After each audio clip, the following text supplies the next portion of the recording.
بسم اللہ الرحمن الرحیم۔ السلام علیکم دوستوں، کیسے ہیں؟ امید کرتا ہوں کہ آپ سب ٹھیک ہوں گے۔ دوستوں، آج کی ویڈیو میں ہم آپ کو بتائیں گے کہ 3 ایسے جانور ہیں جو گھر میں برکت لاتے ہیں، دولت لاتے ہیں، اور 3 ایسے جانور ہیں جو گھر میں غربت لاتے ہیں، تنگ دستیاں لاتے ہیں، پریشانیاں لاتے ہیں۔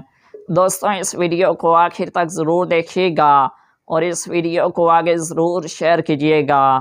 تو آئیے چلتے ہیں، پہلے ان 3 جانوروں کی بات کرتے ہیں جو گھر میں دولت لاتے ہیں، برکت لاتے ہیں۔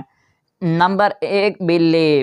جس گھر میں بلیاں آتی ہوں اور جس گھر میں بلیاں بچے پیدا کریں، اس گھر میں دولت آنے والی ہے، خوشیاں آنے والی ہیں، برکت آنے والی ہے۔ نمبر 2، جس گھر میں چڑیاں آتی ہوں اور گھونسلہ بناتی ہوں، اس گھر میں بہت جلد دولت آنے والی ہے، اس گھر میں خوشیاں آتی ہیں، برکت آتی ہے۔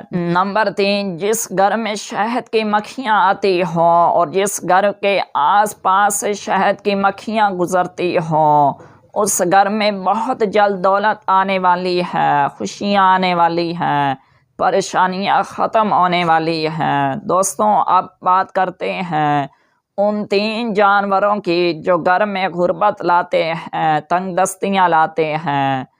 نمبر 1، جس گھر میں مکڑی ہو اور جس گھر میں مکڑیاں جالے بناتی ہوں، اس گھر میں تنگ دستی آتی ہے، غریبی آتی ہے۔ نمبر 2، چھپکلی۔ جس گھر میں بہت زیادہ چھپکلیاں آتی ہوں، اس گھر میں تنگ دستی آتی ہے، غربت آتی ہے، نحوست آتی ہے۔ Number 3، cockroach. جس گھر میں کاکروچ آتا ہو، اس گھر میں بھی نحوست آتی ہے، تنگ دستی آتی ہیں، پریشانیاں آتی ہیں۔ دوستوں، اگر آپ کو یہ ہماری ویڈیو پسند آئی ہو تو ویڈیو کو لائک اور شیئر ضرور کریں، اور ایسی مزید ہماری ویڈیو دیکھنے کے لیے ہمارے چینل کو لازمی سبسکرائب کر لیں۔